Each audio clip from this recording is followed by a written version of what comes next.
ಭಾರತ್ ಮಾತಾ ಕಿ ಜೈ ಭೀಮ್, ಜೈ ಭೀಮ್. ಎಲ್ಲ ಇಲ್ಲಿ ಆಗಮಿಸಿದ ಪಕ್ಷದ ಮತ್ತು ಪಕ್ಷಕ್ಕೆ ಸಂಬಂಧ ಇಲ್ಲದೇ ಇರುವಂತಹ ಕೆಲವು ದಲಿತ ಮುಖಂಡರು ಇಲ್ಲೇ ಬಂದಿದ್ದಾರೆ. ಅವರೆಲ್ಲರಿಗೂ ನಾನು ಈ ಸಂದರ್ಭದಲ್ಲಿ ವಿಶೇಷವಾದಂತಹ ಧನ್ಯವಾದವನ್ನ, ನಮಸ್ಕಾರಗಳನ್ನು ಸಲ್ಲಿಸ್ತೇನೆ. ನಾನು ಬಹಳ ವಿವರವಾಗಿ ಮಾತನಾಡಲಿಕ್ಕೆ ಹೋಗುದಿಲ್ಲ. ನಾನು ಒಂದೇ ಒಂದು ವಿಷಯವನ್ನ ನಮ್ಮೆಲ್ಲರ ಗಮನಕ್ಕೆ ತರಲಿಕ್ಕೆ ಬಯಸ್ತೇನೆ.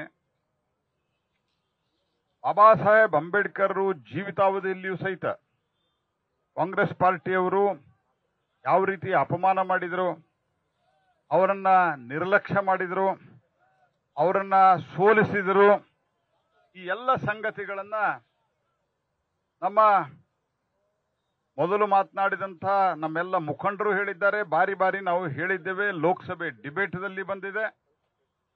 ಅದರ ನೋಡ್ರಿ, ಕಾಂಗ್ರೆಸ್ ಪಾರ್ಟಿಗೆ ಯಾವ ರೀತಿಯಾದಂಥ ಅಹಂಕಾರ, ದುರಹಂಕಾರ ಮತ್ತು ಅಂಬೇಡ್ಕರ್ ಅವರ ಬಗ್ಗೆ, ಡಾಕ್ಟರ್ ಬಾಬಾ ಸಾಹೇಬ್ ಅಂಬೇಡ್ಕರ್ ಬಗ್ಗೆ ಒಂದು ಅತ್ಯಂತ ತಿರಸ್ಕಾರದ ಭಾವನೆ ಇದೆ ಅನ್ನುವಂಥದ್ದು ಇತ್ತೀಚೆಗೆ ಮಹಾತ್ಮ ಗಾಂಧಿಯವರು ಬಂದು 100 ವರ್ಷ ಆಯಿತು ಬೆಳಗಾವಿಗೆ ಅಂತ ಹೇಳಿ ಒಂದು 100 ವರ್ಷದ ಕಾರ್ಯಕ್ರಮವನ್ನ ಮಹಾತ್ಮ ಗಾಂಧಿಯವರ ಅಂದ್ರೆ ಒರಿಜಿನಲ್ ಗಾಂಧಿಯವರು ಬಂದು ಹೋದಂಥದ್ದನ್ನ ನಕಲಿ ಗಾಂಧಿಗಳು ಸೇರಿ ತಮ್ಮ ಕಾರ್ಯಕ್ರಮವನ್ನಾಗಿ ಮಾಡಿಕೊಂಡ್ರು. ಮತ್ತು ಅದು ಈಗಿರೋದು ಕಾಂಗ್ರೆಸ್ ಆವಾಗಿದ್ದು ಮಹಾತ್ಮ ಗಾಂಧಿಯವರ ನೇತೃತ್ವದಲ್ಲಿ ಹೋರಾಟಕ್ಕೆ ಒಂದು ದೊಡ್ಡ ಪ್ರಮಾಣದಲ್ಲಿ ತಿರುವನ್ನು ಕೊಟ್ಟಂತ, ನೇತೃತ್ವವನ್ನು ಕೊಟ್ಟಂತ ಒರಿಜಿನಲ್ ಕಾಂಗ್ರೆಸ್ ಪಾರ್ಟಿಯ ಮಹಾತ್ಮ ಗಾಂಧಿಯವರ 100 ವರ್ಷದ ಕಾರ್ಯಕ್ರಮ ಮಾಡ್ತಾರೆ. ಡಾಕ್ಟರ್ ಬಾಬಾ ಸಾಹೇಬ್ ಅಂಬೇಡ್ಕರ್ ಅವರು ಅದೇ ಬೆಳಗಾವಿ ಜಿಲ್ಲೆಯ ನಿಪ್ಪಾಣಿಗೆ ಬಂದು ಒಂದು 100 ವರ್ಷ ಆಯ್ತು. ಇವತ್ತಿಗೆ 10 ಮತ್ತು 11 ನಿಪ್ಪಾಣಿಗೆ ಬಂದು ಒಂದು 100 ವರ್ಷ ಆಯ್ತು. ಆದ್ರೆ ಕಾಂಗ್ರೆಸ್ಸಿನ ಒಬ್ಬನೇ ಒಬ್ಬ ನಾಯಕನು ಸಹಿತ ಇಲ್ಲೇ ವಿಧಾನಸೌಧದಲ್ಲಿ ಕೂತಿರ್ತಾರೆ ಮಂತ್ರಿಗಳು, ದಲಿತರ ಹೆಸರಿನಲ್ಲಿ ಓಟನ್ನು ತೆಗೆದುಕೊಳ್ತಾರೆ. ಆದರೆ ಡಾಕ್ಟರ್ ಬಾಬಾ ಸಾಹೇಬ್ ಅಂಬೇಡ್ಕರ್ ಅವರು ಬಂದಂತಹ ಸಂದರ್ಭದಲ್ಲಿ ಒಂದು ಸರ್ವಪಕ್ಷ ಸಮಿತಿಯನ್ನ ರಚನೆ ಮಾಡಿ ಎಲ್ಲ ಜನರನ್ನು ಕರೆದು, ಎಲ್ಲ ದಲಿತ ಮುಖಂಡರನ್ನು ಕರೆದು, ದಲಿತ ಚಿಂತಕರನ್ನು ಕರೆದು 2 ದಿವಸದ ಕಾರ್ಯಕ್ರಮ ಮಾಡಲಿಕ್ಕೆ ಇವ್ರಿಗೇನಾಗಿತ್ತೀರಿ? ಇವ್ರಿಗೆ ಬಾಬಾ ಸಾಹೇಬ್ ಅಂಬೇಡ್ಕರ್ ಬಂದದ್ದು ಗೊತ್ತಿರಲಾರದಂಥ ದುರುಳಲ್ಲ ಅವರು. ಚಲವಾದ್ ನಾರಾಯಣ ಸ್ವಾಮಿ ಅವರೇ, ನಾನು ಒಪ್ಪಲ್ಲ ಇದನ್ನ. ಸರ್ಕಾರದಲ್ಲಿ ಅಧಿಕಾರಿಗಳು ಇರ್ತಾರೆ, ಇತಿಹಾಸ ನೋಡೋರು ಇರ್ತಾರೆ, ಅಲ್ಲಿ ಸಂಸ್ಕೃತಿ ಮಂತ್ರಾಲಯ ಇರ್ತದೆ, ಅವರಿಗೆ ಗೊತ್ತಿರ್ತದೆ. ಆದ್ರೆ ಬಾಬಾ ಸಾಹೇಬ್ ಅಂಬೇಡ್ಕರ್ ಅವರನ್ನ ಆದಷ್ಟು ಮರಿಬೇಕು, ಅವರನ್ನ ನೆನೆಸಿಕೊಳ್ಬಾರದು. ಯಾಕಂದ್ರೆ ಯಾವಾಗ ಬಾಬಾ ಸಾಹೇಬ್ ಅಂಬೇಡ್ಕರ್ ಅವರ ಮಾತು ಬರ್ತದೆ, ಆವಾಗ ಬಾಬಾ ಸಾಹೇಬ್ ಅಂಬೇಡ್ಕರ್ ಅವರಿಗೆ ಯಾವ ರೀತಿಯಾದಂತ ಕಿರುಕುಳ ಕೊಟ್ಟರು, ಯಾವ ರೀತಿಯಾದಂತ ಅಪಮಾನ ಮಾಡಿದ್ರು, ಯಾವ ರೀತಿಯಲ್ಲಿ ಸೋಲಿಸಿದ್ರು, ಈ ಮಾತುಗಳು ಬರ್ತದೆ ಅನ್ನುವ ಕಾರಣಕ್ಕಾಗಿ ಆ 100 ವರ್ಷದ ಕಾರ್ಯಕ್ರಮ ಮಾಡಲಿಲ್ಲ. ಅನೇಕರು ಅನೇಕ ಸಂಗತಿಗಳ ಬಗ್ಗೆ ನಾವು ಅವರನ್ನ 2 ಬಾರಿ ಸೋಲಿಸಿದ್ದು, 1952ರಲ್ಲಿ ಸೋಲಿಸಿದ್ದು, 1954ರಲ್ಲಿ ಸೋಲಿಸಿದ್ದು, ಮತ್ತು ಸೋಲಿಸಿದಂತ ಕಾರಜೋಳ್ಕರ್ ಅವರಿಗೆ ಪದ್ಮವಿಭೂಷಣ ಕೊಟ್ಟಿದ್ದು, ಇವರಿಗೆ ಭಾರತ ರತ್ನವನ್ನ ವಿಪಿ ಸಿಂಗ್, ಭಾರತೀಯ ಜನತಾ ಪಾರ್ಟಿ ಬೆಂಬಲಿತ ವಿಪಿ ಸಿಂಗ್ ಸರ್ಕಾರ ಬರುವವರೆಗೆ ಕೊಡದೇ ಇರುವಂತಹದ್ದು, ಮತ್ತು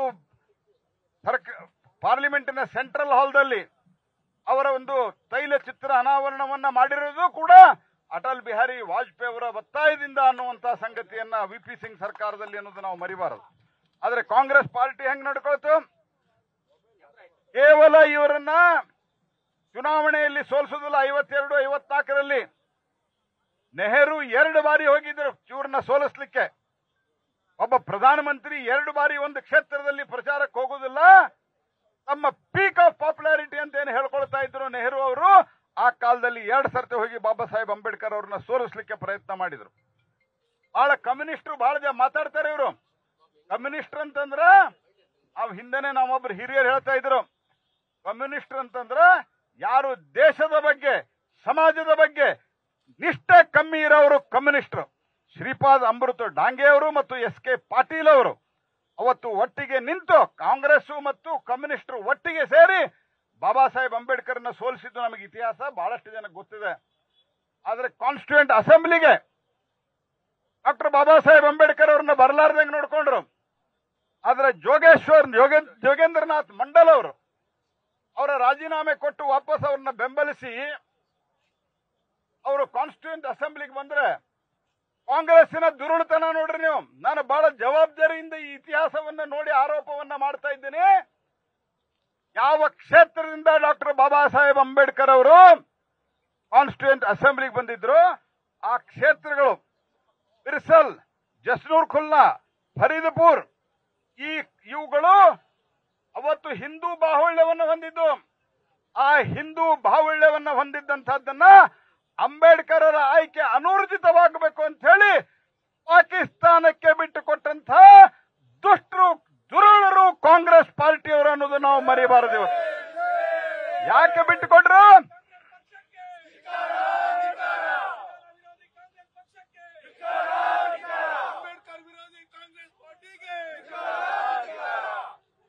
ಯಾಕೆ ಬಿಟ್ಟುಕೊಟ್ರು? ಅವತ್ತು ಅವರು ಕಾನ್ಸ್ಟಿಟ್ಯೂಂಟ್ ಅಸೆಂಬ್ಲಿ ಒಳಗಿರಬಾರದು ಅಂತ. ಆದ್ರೆ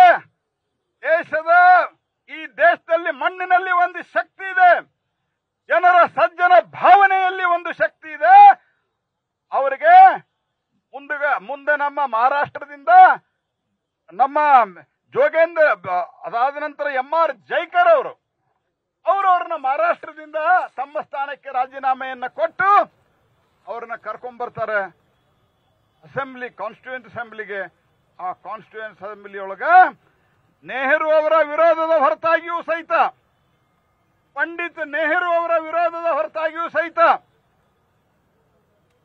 ಬಾಬಾ ಸಾಹೇಬ್ ಅಂಬೇಡ್ಕರ್ ಅವರನ್ನ ಡ್ರಾಫ್ಟಿಂಗ್ ಕಮಿಟಿಯ ಚೇರ್ಮನ್ ಆಗಿ ಮಾಡಲಾಗ್ತದೆ. ಇದು ಇತಿಹಾಸವನ್ನ ನಾವು ಯಾವತ್ತೂ ಮರಿಬಾರದು ಸ್ನೇಹಿತರೆ.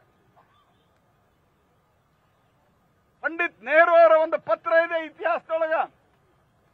ಇವತ್ತಿಗೂ ಕೂಡ ಕಾಂಗ್ರೆಸ್ ಪಾರ್ಟಿಯವರು ಎಂತ ದುಷ್ಟರು ಅಂತಂದ್ರೆ, ಯಾವ ಕಾಲದಲ್ಲಿ ಡಾಕ್ಟರ್ ಬಾಬಾ ಸಾಹೇಬ್ ಅಂಬೇಡ್ಕರ್ ನೆಹರು ಮಂತ್ರಿ ಮಂಡಲಕ್ಕೆ ರಾಜೀನಾಮೆಯನ್ನ ಕೊಟ್ಟರು, ಆ ಪತ್ರ ಇವತ್ತು ಸಹಿತ ಹೋಮ್ ಮಿನಿಸ್ಟ್ರಿಯಲ್ಲಿರ್ಬೋದು, ಪ್ರೈಮ್ ಮಿನಿಸ್ಟರ್ ಆಫೀಸ್ನಲ್ಲಿರ್ಬೋದು, ಆ ಪತ್ರ ಇವತ್ತು ಲಭ್ಯ ಇಲ್ಲ. ಅನೇಕ ರೀತಿ ಮಾಡ್ತಾ ಇದೆ ಸ್ನೇಹಿತರೆ. ಒಂದು ಪತ್ರ ಅವೈಲೇಬಲ್ ಇದೆ ಇವತ್ತು. ನೆಹರು ಅವರು ಪತ್ರ ಬರೆದಿದ್ರು ದಲಿತರಿಗೆ, ಓಬಿಸಿಗಳಿಗೆ ಅವರ ಒಂದು ಕಮಿಷನ್ಗೆ ಕಾನ್ಸ್ಟಿಟ್ಯೂನ್ಸ್ ಸ್ಥಾನಮಾನವನ್ನು ಕೊಡಬೇಕು ಅನ್ನುವಂಥದ್ದು, ಸಂವಿಧಾನಬದ್ಧ ಸ್ಥಾನಮಾನವನ್ನು ಕೊಡಬೇಕು ಆ ಕಮಿಟಿಗೆ ಅನ್ನುವಂಥದ್ದು, ಅದನ್ನು ವಿರೋಧ ಮಾಡಿದ್ರು. ಅದೇ ರೀತಿ ದಲಿತರಿಗೆ ರಿಸರ್ವೇಶನ್ ಕೊಡುವುದನ್ನ ವಿರೋಧ ಮಾಡಿ ದೇಶದ ಎಲ್ಲ ಮುಖ್ಯಮಂತ್ರಿಗಳಿಗೆ ಪತ್ರವನ್ನು ಬರೆದಂತಹ ಒಬ್ಬ ದಲಿತ ವಿರೋಧಿ ನಾಯಕರಾದ್ರಿದ್ರೆ ಅದು ಪಂಡಿತ್ ನೆಹರು ಅವರು. ಅದೇ ರಕ್ತ ಇವರಲ್ಲಿ ಮುಂದೆ ಬಂದಿದೆ. ಅದಕ್ಕಾಗಿಯೇ ರಾಜೀವ್ ಗಾಂಧಿ ಅವರ ಅತ್ಯಂತ ದೊಡ್ಡದಾದಂತಹ ಸ್ಪೀಚು ಇವತ್ತು ಇತಿಹಾಸದಲ್ಲಿ. ರಾಜೀವ್ ಗಾಂಧಿ ಅವರು ಎಷ್ಟು ದಿವಸ ಲೋಕಸಭಾ ಸದಸ್ಯರು ಪ್ರಧಾನಮಂತ್ರಿಯಾಗಿದ್ರು ಅಷ್ಟು ದಿವಸಗಳ ಅವಧಿಯಲ್ಲಿ ಅತ್ಯಂತ ಲೆಂಗ್ದಿ ಸ್ಪೀಚ್, ದೊಡ್ಡದಾದಂತಹ ಸ್ಪೀಚು ಯಾವುದರ ಬಗ್ಗೆ ಅಂದ್ರೆ ದಲಿತರಿಗೆ ಕೊಟ್ಟಂತಹ, ಓಬಿಸಿಗಳಿಗೆ ಕೊಡಬೇಕಾಗಿದ್ದಂತಹ ರಿಸರ್ವೇಶನ್ ನ ವಿರೋಧ ಮಾಡಿ ಭಾಷಣ ಮಾಡಿದ್ದೇ ಇದೆ ಅನ್ನುವಂಥದ್ದು ಸಹಿತ ಅನೇಕರಿಗೆ ಇಲ್ಲಿದ್ದವರಿಗೆ ಗೊತ್ತಿಲ್ಲ. ಹಾಗಾಗಿ ಸ್ನೇಹಿತರೆ, ಕಾಂಗ್ರೆಸ್ ಪಾರ್ಟಿ ಅವತ್ತಿನ ಸಂದರ್ಭದಲ್ಲಿ ಚುನಾವಣೆಗಳಲ್ಲಿ ದಲಿತರಿಗೆ, ನಮ್ಮ SC ST ಬಂಧುಗಳಿಗೆ ಕೆಲವು ಸ್ಥಾನಗಳನ್ನ ಮೀಸಲಿಡಬೇಕು ಅಂದಾಗ ಇದೇ ಕಾಂಗ್ರೆಸ್ ಪಾರ್ಟಿ ವಿರೋಧ ಮಾಡಿತು. ಆ ಕಾರಣಕ್ಕಾಗಿಯೂ ಸಹಿತ OBC ಕಮಿಷನ್ಗೆ ಕಾಕಾ ಕಾಲೇಲ್ಕರ್ ಅವರ ಕಮಿಟಿಗೆ ಮಾನ್ಯತೆಯನ್ನು ಕೊಡಲಿಲ್ಲ, ಸಂವಿಧಾನ ಬದ್ಧತೆಯನ್ನು ಕೊಡಲಿಲ್ಲ. ಆ ಕಾರಣಕ್ಕಾಗಿ ಡಾಕ್ಟರ್ ಬಾಬಾ ಸಾಹೇಬ್ ಅಂಬೇಡ್ಕರ್ ಬಂದರು.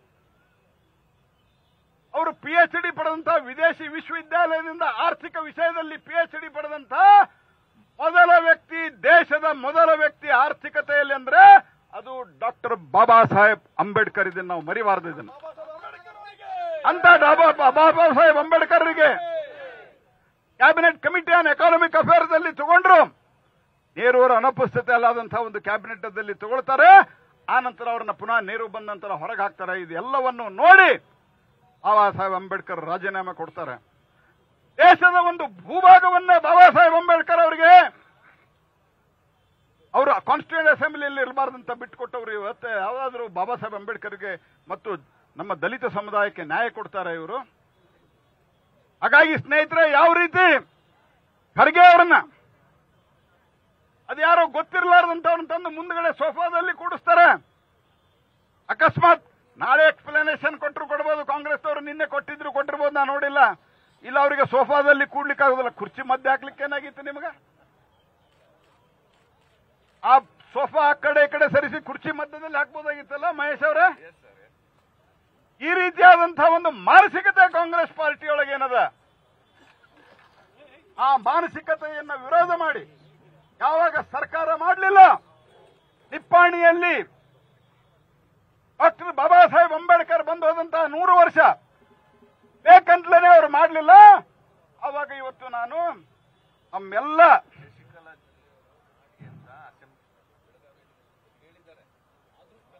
ಇದು ವಿಷಯ ನನಗೆ ಗಮನಕ್ಕೆ ಬಂದಿರಲಿಲ್ಲ. ಮಹೇಶ್ ಅವರು ಹೇಳ್ತಾ ಇದ್ದಾರೆ 100 ವರ್ಷಗಳ ಹಿಂದೆ ಬಾಬಾ ಸಾಹೇಬ್ ಅಂಬೇಡ್ಕರ್ ನಿಪ್ಪಾಣಿಗೆ ಬಂದಿದ್ರು ಅಂತ ಹೇಳಿ ಅಲ್ಲಿನ MLA ಶಶಿಕಲಾ ಜೊಲ್ಲೆ ಅವರು ವಿಧಾನಸಭೆಯಲ್ಲಿ ಹೇಳಿದ ನಂತರವೂ ಮಾಡಿಲ್ಲ. ಆನ್ ರೆಕಾರ್ಡ್ ಇದೆ. ಅದಕ್ಕೆ ನಾನು ಹೇಳಿದೆ ಕಾಂಗ್ರೆಸ್ನವರಿಗೆ ಗೊತ್ತಿರುವುದಿಲ್ಲ ಅಂತಿಲ್ಲ. ಅಲ್ರಿ, ಕಾಂಗ್ರೆಸ್ನವರು ಅವ್ರ ಕಾನ್ಸ್ಟಿಟ್ಯೂಂಟ್ ಅಸೆಂಬ್ಲಿಯಲ್ಲಿ ಇರಬಾರ್ದಂತ ಹಿಂದೂ ಬಾಹುಳ್ಯದ ಕ್ಷೇತ್ರವನ್ನ, ಹಿಂದೂ ಬಾಹುಳ್ಯದ ಪ್ರದೇಶವನ್ನ ಪಾಕಿಸ್ತಾನಕ್ಕೆ ಬಿಟ್ಟು ಕೊಟ್ಟಂತಹ ದ್ರೋಹಿಗಳಿವರು. ಅವರು ಯಾವತ್ತಾದ್ರೂ ಅಂಬೇಡ್ಕರ್ ಅವರು 100 ವರ್ಷದ ಬಂದದ್ದು ಅವರು ಆಚರಿಸ್ತಾರ ಅವರು. ಹಾಗಾಗಿ ಎಲ್ಲ ಸಂಗತಿಗಳನ್ನು ಜನರ ಮುಂದೆ ಇಡಬೇಕು. ಅದಕ್ಕೆ ಈ 3-4 ದಿವಸದ ಯಾತ್ರೆಯಲ್ಲಿ, ಇದು ಕೇವಲ ಯಾತ್ರೆ ಹೋಗುವ ದಾರಿಯಲ್ಲ, ಇಡೀ ರಾಜ್ಯದಲ್ಲಿ ನಾವು ತಿಂಗಳದವರೆಗೆ ನಾವು ಈ ಕಾರ್ಯಕ್ರಮವನ್ನು ಮುಂದುವರೆಸಿ ಈ ಕರಪತ್ರವನ್ನ ಮುದ್ರಣ ಮಾಡಿ ಇನ್ನೂ ಅನೇಕ ಸಂಗತಿಗಳಿದಾವೆ.